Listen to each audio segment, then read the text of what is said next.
छत्रपती संभाजीनगर येथील 9 तालुक्यांचे व सर्व सर्कलमध्ये निरोप पोहोचवण्यासाठी अर्चना पाटील साळुंखे व अजय पाटील साळुंखे यांनी भव्य रॅली काढून सगळ्या खेड्यापाड्यामध्ये सगळ्या सर्कलमध्ये निरोप पोहोच केला।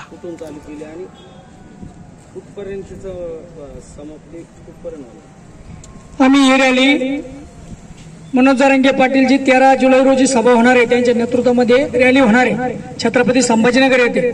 त्या रॅलीच्या संदर्भामध्ये जनजागृती करत या ठिकाणी टुनकी आमचं मूळ गाव टुनकी येथून या ठिकाणी सकाळी 7 वाजता आम्ही निघालेलो आहे। आम्ही सर्व वैजापूर तालुक्यातील सर्व सर्कल आणि सर्कलच्या मध्ये जे गावं येतील ते गावं घेत आता वैजापूर पर्यंत आलेलो आहे। आता रात्रीचे 8:30-9 वाजले असेल।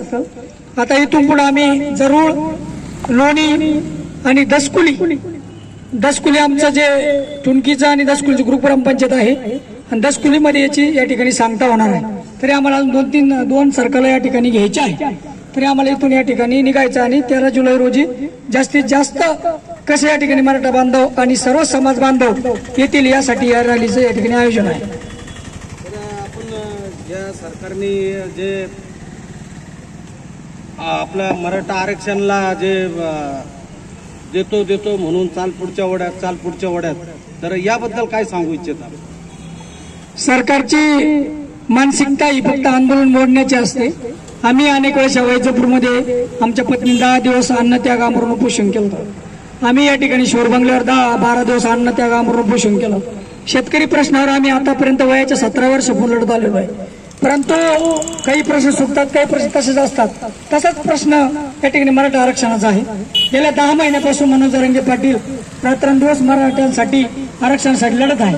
पण सरकार जी भूमिका घ्यायला पाहिजे ती घेत नाही। आम्ही मुंबईला ज्यावेळेस जरांगे पाटला सोबत गेलो वाशी येथे त्यावेळेस अध्यादेश काढला आणि म्हणे आरक्षण तुम्हाला या ठिकाणी सगळ्या सोयऱ्याचा कायदा 1 महिन्याच्या आत लागू करतो। 1 महिन्याच्या आत या ठिकाणी सगळ्या सोयऱ्याचा कायदा या ठिकाणी लागू केला म्हणजे अध्यादेश काढून त्याला पारित केला आणि त्यानंतर या ठिकाणी परत मनोज जरांगे पाटला उपोषण केलं। उपोषण करून त्या ठिकाणी शिष्टमंडळ आलं आणि शिष्टमंडळाने सांगितलं की आम्हाला परत 13 तारखेची मुदत द्या।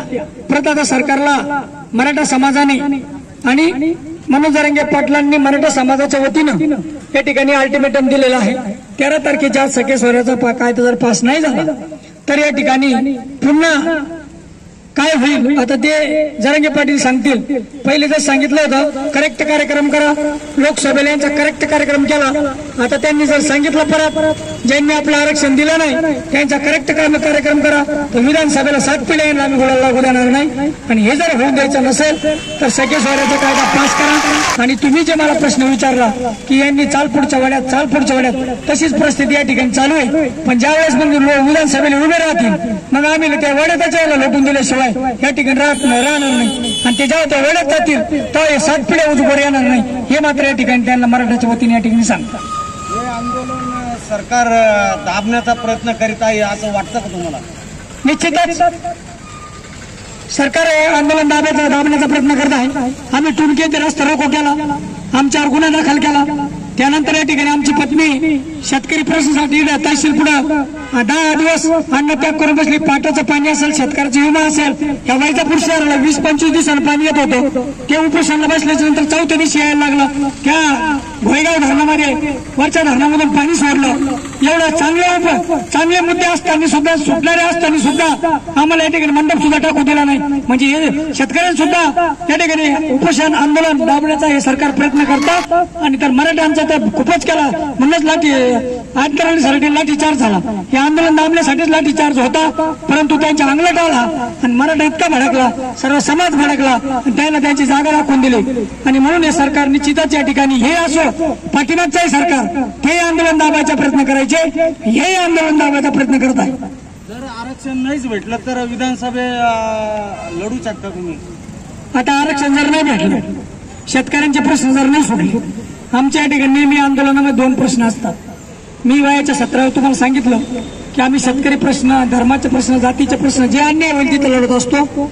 यांनी जर मराठा आरक्षणाचा प्रश्न आणि शेतकऱ्यांचा हमी भावाचा आणि सरसकट कर्जमाफी आणि नदीजोड प्रकल्प जर नाही केला आणि जर यांनी सखी सोयऱ्याचा कायदा पास नाही केला तर निश्चितच या ठिकाणी आमच्यासारख्या तरुणांना आम्हाला तर काही इच्छा नाही आमदार खासदार व्हायची, परंतु ह्या जनतेच्या समस्यासाठी जो कोणी चांगला उभा राहील किंवा जर असं कोणी चांगलं नसेल तर या ठिकाणी निश्चितच आम्हाला कोणाला तरी पर्याय या ठिकाणी शोधावा लागेल. या वैजापूरसाठी असेल, गंगापूर या महाराष्ट्रासाठी असेल, कारण की आतापर्यंत आमदार खासदार झाले हे पूर्वीची स्थिती किती होत्या आणि आता किती झाल्या हा आपण विचार केला पाहिजे. म्हणून या ठिकाणी जरांगे पाटलासारखे त्याग करणारे लोक या तालुक्याचे आणि या महाराष्ट्राचे राज्यकर्ते झाले पाहिजे. तेव्हा खऱ्या अर्थाने शेतकऱ्यांना आणि समाजाला आणि अन्यायाच्या विरोधात लढणाऱ्याला या ठिकाणी बळ आल्याशिवाय राहणार नाही आणि आपले कायमस्वरूपी प्रश्न मार्गी लावल्याशिवाय राहणार.